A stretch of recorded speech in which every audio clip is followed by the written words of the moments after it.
지금 공포 분위기지만 예, 이럴 때 안 사면 언제 삽니까? 안 살 수는 없다. 예, 1년 동안 버틸 수만 있다면 지금 사서 손실을 볼 가능성은 거의 없는 거죠.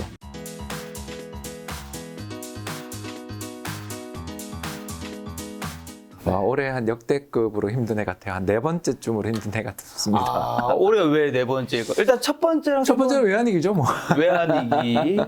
외환위기 때가 정말 97년 외환위기는 제가 이코노미스 생활한 지 얼마 안 됐을 때 네네. 겪어가지고 예, 어리버리하게 이게 망하나 보다 뭐 이러다가 이제 그때 또 제가 잠깐 뭐 반짝 스타는 되긴 했는데 아니, 그때 이제 뭐 사라 뭐 이런 보고서를 써가지고 그때 외환위기가 날 때 가장 좋은 업종 뭐 이런 걸로 네네. 제가 히트를 한번 친 적이 있어가지고요. 네. 그다음은요? 그다음이 2008년 글로벌 금융위기였는데 그때는 제가 이제 뭐 은행 그냥 KB 네네. 딜링룸에서 외환 딜링룸에서 이코노미스트 하는데 실시간으로 망가지는 걸 보고 있었잖아요. 맞아요, 그러니까 막 맞아요. 거래가 어마어마한 거래가 터지는데 전부 달러 사자만 있지 팔자는 하나도 없어서 야 이거 진짜 나라 망하는 거 아닌가 싶을 정도의 공포를 느끼는 그런 힘든 장이었다면 마지막으로 힘들었던 건 9.11 테러 때 2001년 9.11 테러 때가 세 번째로 힘들었고요. 그때는 정말 밤에 자고 있는데 하도 전화가 와서 받았더니 모 방송국 기자분이셨는데 지금 미국에서 동시다발 테러가 벌어졌는데 시장 어떻게 되냐 이런 이야기 질문을 받으면서 너무너무 제가 놀랐던 기억이 있었는데 이번에 한 네 번째쯤 되는 것 같습니다. 이번에 알면서도 당하는 기분 있잖아요. 이 그 찝찝한. 그러니까 전쟁이 장기화되지는 않을 거라고 생각했었는데 장기화되고 맞아. 또 미국이 셰일올 생산만 늘리면 될 것 같은데 그건 뭐 전혀 인센티브도 안 주고 또는 바이오 디젤이라고 들어보셨죠? 옥수수나 이런 걸 가지고서 기름 짜는 건데 그런 거에 대한 또 여러 가지 정책들만 좀 전환만 시켜도 네. 세계적인 지금 곡물난 이 수백만 명의 개발도상국 아이들이 굶주리거나 죽어갈 위기에 처해 있는 이 끔찍한 일들이 벌어지는데 전혀 뭐 국제적인 사회에서 제대로 된 대응도 없고 여기 이제 마지막으로 중국이 또 그렇게 상해에다 베이징까지 봉쇄했다가 그렇죠. 또 다시 봉쇄할 거라는 이야기도 들리고 하면서 네. 금융시장에 있는 참가자 입장에서 볼 때 네. 중국이 이거 앞으로 계속 봉쇄하고 하면 공급 사슬망 또 문제가 좀 해소될 줄 알았는데 다시 악화되는 거 아니냐 이런 공포들까지 있다 보니까 분명 저 악재들은 결정만 내리면 해결될 문제들인데 전쟁도 안 끝날 것 같은 분위기 그리고 미국의 바이든 행정부도 뭐 어떤 정책이 나오는 것 같지도 않고 이제 사우디아라비아 간다 그러는데 그건 진작 갔어야죠.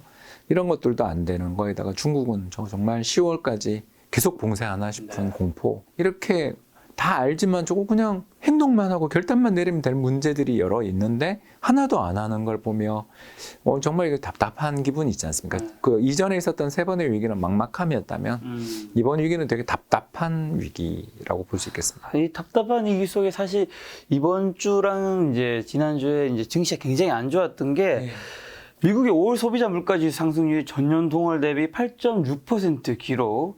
1981년 12월 이후 이제 41년 만에 최고치였고 월스트리트 애널리스트 전망치의 8.2에서 8.4% 크게 웃도는 거고 한국에 있는 굉장히 많은 분들도 사실 이걸 전망치가 떨어질 거라 생각을 대부분 했잖아요. 저도 틀렸고요. 이게 탁 트면서 이번 주에 있을 FOMC에서 이제 빅스텝도 아닌 자이언트 스텝이 나올 것이야 생각하면서 이제 증시가 완전히 큰 패닉을 된 것 같은데 어떻게 보세요 지금? 저도 틀린 이유는 중고차 값이 그렇게 급등을 다시 할 줄은 몰랐죠.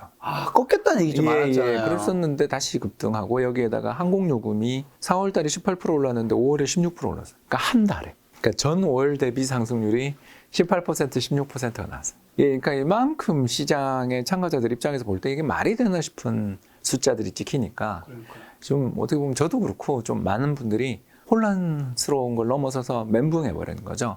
왜 멘붕했냐 그러면 일단 아니 사람들 마음이라는 게 다 그렇겠지만 제가 이제 차를 사러 갔는데 중고차 값이 신차 값보다 더 비싸다 그러면 아예 풀리겠지 뭐 기다리자 이러지 않을까 생각을 했었던 거고 더 나가서 또 항공요금이 그렇게 오르면 아예 뭐 그럼 자동차로 여행하지 뭐 아니면 다른 데 가지 이게 우리의 그 가격 기능이잖아요. 근데 그게 지금 전혀 안 먹히는 거죠. 왜 그럴까? 더 오를 거라는 기대가 이미 좀 형성된 거 아니냐. 즉 매점매석 분위기라는 거죠. 그러니까 더 오를 테니 지금이라도 잡아둬야 돼.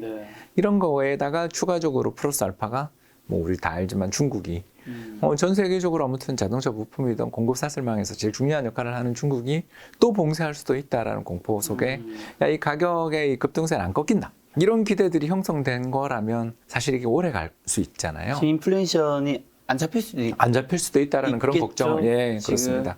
그런 걱정을 하게 된 거죠. 그래서 야, 뭐 중국 계속 봉쇄하는데 뭐 생산이 재개되겠어? 네. 아니 미국 사람들 저렇게 값이 올라도 항공 요금이 저런 말도 안 되는 가격이 됐는데도 또 간다고? 야, 그러면 지금이라도 사야 되는 거 아니야? 뭐 이런 분위기가. 그러니까 주식시장도 그렇잖아요. 더 간다라고 생각되면 상한가를 쳐도 사잖아요. 그렇죠, 그렇죠. 예, 그런 것처럼 지금 시장의 분위기가 좀 싸한 면이 보이니까 네. 투자자들이 공포를 느끼는 거죠. 아, 이거 일시적으로 인플레이션이 났다가 꺾이는 방향으로 이제 갈 거라고 다들 컨센서스가 있고, 맞아요. IMF가 지난 4월에 냈던 세계경제 전망 보고서를 보더라도 네. 내년 초에는 미국 물가 상승률 2%다 이렇게 전망을 했단 말이에요. 완전히 근데 이 전망이 왜 지금 이렇게 크게 틀리고 있냐 생각해 보면 결국 이 매점매석 좀 일부 부분이긴 하지만 이 징후가 좀 보이는 것도 있고, 더 나가서 우리 서두에 이야기했지만 전쟁을 종결시키기 위한 협의가 좀 나오든가 아니면 셰일 오일 생산량을 증산을 위해서 정부가 보조금을 좀 주든가 아니면 뭐 사우디를 인제해 가는 그런 문제가 아니라 네. 이란이랑 사우디 쪽에서 나오는 그런 생산되는 물량들을 갖다가 좀 더 이끌어낼 수 있는, 하루에 60만 배럴이 뭐예요, 증산이. 뭐 참 네. 놀리는 것도 아니고. 그러니까 이런 식의 무능함 또는 대책 없음이 엮이고 엮여 이렇게 되는 거니까 답답한 거죠. 아, 이번 주에 그럼 6월 FMC 있잖아요. 예. 거기서 아마 빅스텝이 아니라 자이언트 스텝 했으면 좋겠다. 예, 차라리 하겠죠? 했으면 좋겠다. 이 파월이 바보 취급을 이렇게 받게 된 이유가 뭔가. 네. 이 사람이 3월에 25bp, 5월에 50bp 했잖아요. 우리. 그렇죠. 그죠? 근데 그때라도 75bp를 그냥 두 번에 나눠하는 게 아니라 한 번에 75bp나 100bp를 해버렸으면 네. 6월은 할 수 있다 하더라도 7월은 금리 인상 안 할 거 아니에요. 네. 무슨 말씀인지 아시겠죠? 그러니까 정책 효과를 극대화시켜서 시장에 패닉을 한번 주더라도 그 뒤에 오히려 안도감을 줄 수 있는 상황인데, 이 6월도 하고 7월도 한다라는 게 이미 기정사실이면 100bp 전에 합쳐서 그럴 바에야 이번에 자이언트 스텝 또는 더 큰 자이언트 스텝 100bp를 해서 7월에 안 한다는 그런 어떤 시그널을 주는 게, 신호를 주는 게 좋을 텐데, 글쎄 그 사람이 주가가 이렇게 폭락하는데 100bp 인상할 수 있는 사람이 아닌 것 같아서 저는 또 50bp 해서 사람을 또 걱정을 다음에도 또 할 거 아니냐, 이러다 끝이 없게 늘어지는 거 아니냐, 이런 걱정을 또 만들지 않을까 우려됩니다.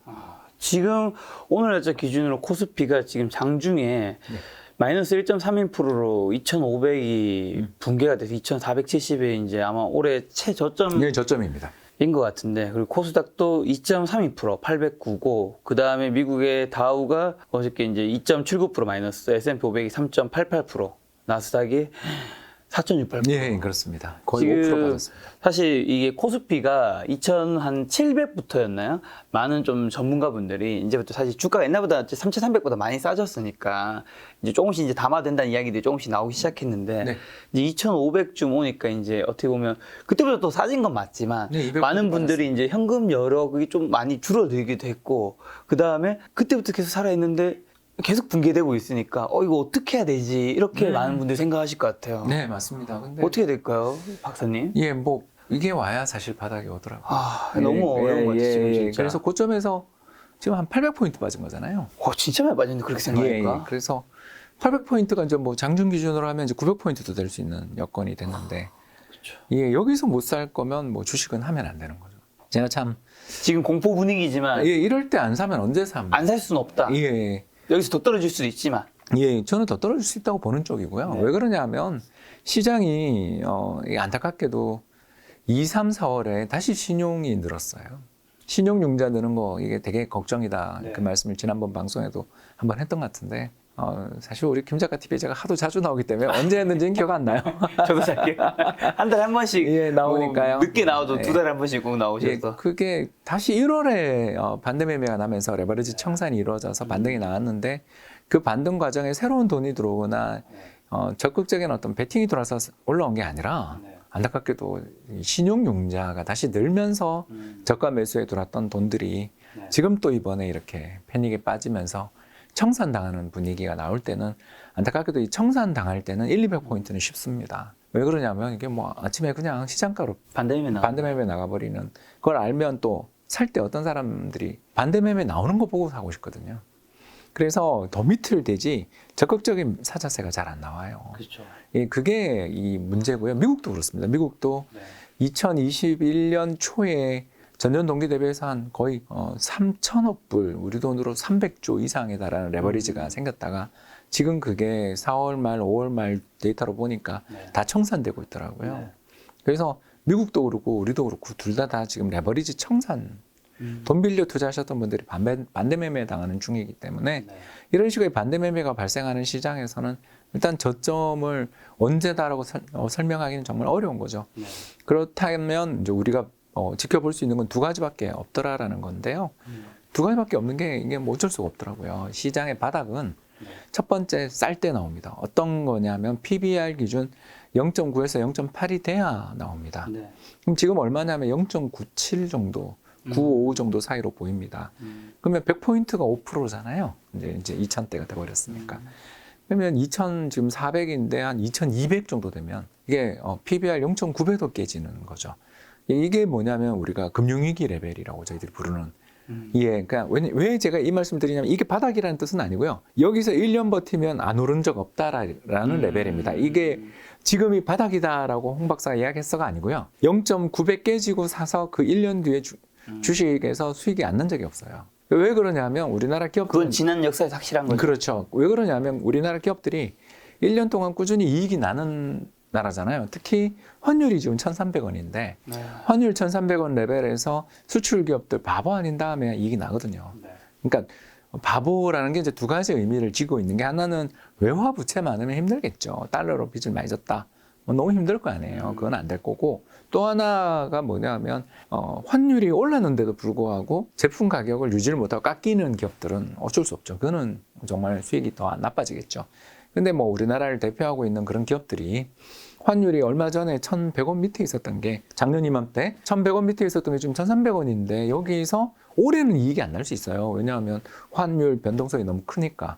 근데 내년 이맘때가 됐는데도 지금보다 이익이 더 안 난다. 그런 기업 경쟁력이 없는 기업이니까 그런 건 사면 안 되는 거고. 근데 우리나라 기업들 대부분이 경쟁력이 있으니까. 그러면 어떤 일이 벌어지냐면 내년 이맘때 되면 PBR이 주가가 현 수준만 유지해도 PBR 0.8배가 돼요. 왜냐하면 1년 동안 쌓인 이익들이 유보가 되잖아요. 그렇죠, 그렇죠. 그렇기 때문에 내년 이맘때가 되면 우리나라 PBR이 그러니까 제가 아까 2,400이 깨졌다, 만에 하나 이런 이야기를 하는 거니까요. 그 정도 레벨이 되면 지금 0.9배인데 네. 그 0.9배가 내년 이맘때가 되면 0.8배가 되는 거죠. 주가가 하나도 안 빠져서. 그럼 뭘 뜻합니까? 1년 동안 버틸 수만 있다면 지금 사서 손실을 볼 가능성은 거의 없는 거죠. 그렇죠, 그렇죠. 이게 순자산 가치에 20% 할인, 15% 할인될 때 안 사면 주식 어떻게 그걸 주식을 투자할 이유가 없는 거잖아요. 그때 안 사면 뭐 사실 주식 하면 안 될 수 안 되는 있는 거죠. 예, 그렇기 때문에 우리가 0.9배 됐을 때를 참 좋아하는 이유가 1년만 버티면 0.8배 된다. 2년 버티면 0.8배도 어쩌면 깨질 수도 있다. 그죠? 네. 뭐냐면 또 쌓이니까. 그렇죠, 그렇죠. 예, 이런 우리의 이익에 꾸준한 증가세가 있는 나라, 이익의 증가세가 있는 수출 기업들은 환율이 이렇게 극단적으로 상승하고 시장이 패닉에 빠질 때 안 사면 사실 그 오를 때 따라 사야 되는 그런 기업들이 많다. 이게 첫 번째고 두 번째가 국민연금이 지난 2월부터 이제 4달 연속 사고 있더라고요. 제가 누차 얘기합니다만 국민연금이 산다고 해서 바닥은 아닌데 국민연금 따라 사서 그 1년 뒤에 돈 못 번 적이 없잖아요. 이거는 여러분 국민연금에 계셨기 때문에 확실하게 말할 수 있는 거죠. 어제 저녁에도 그냥 추정치 아니고. 국민연금 오비들하고 술 먹었는데 네. 뭐래요. 거기 계셨던 분들은 어떤 생각을? 이제 뭐 나오는 애가 있어서 네네. 국민연금에서 이제 퇴사하는 친구가 있어서 그냥 이렇게 맥주 한잔 하잖아요. 맥주 한잔 하면서 야, 너 이렇게 안 좋을 때 나오냐고. 시장 좀 좋을 때 나오지 왜 안 좋을 때 나오냐 뭐 이런저런 이야기를 하면서 근데 이제 이럴 때가 또 연기금이 역할을 할 때 아니겠냐 그런 이야기도 하고 그랬고요. 물론 어제 만났던 친구는 국내 주식 파트 아니니까 여러분 오해 마시고요. 다른 파트에 있는 친구입니다. 일단 해외 투자하는 친구를 만나서 이렇게 이야기를 나눴는데 제가 이야기를 하고 있는 이유는 뭐냐면 국민연금 입장에서 볼 때 지금 한국 주식이 또 보나마나 리밸런싱 구간에 들어간 거예요. 이게 뭐냐면 사야 돼. 이게 뭐 16%를 우리가 목표를 한다 그러면 위로 아래로 이렇게 터치되면 자동으로 팔고 자동으로 산다.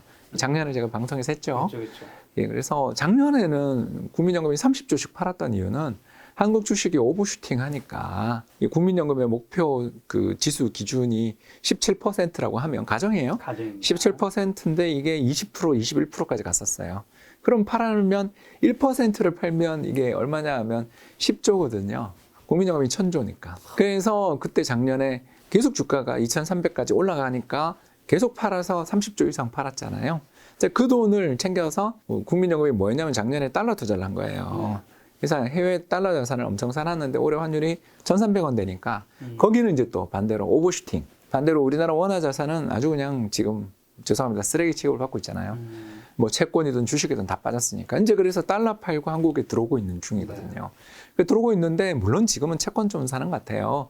주식은 그냥 좀 살려고 돌아선 정도이고 적극적인 매수는 아직 안 보이지만 현 주가 레벨이 되면 아마 적극적인 매수로 돌아설 여지는 충분하다.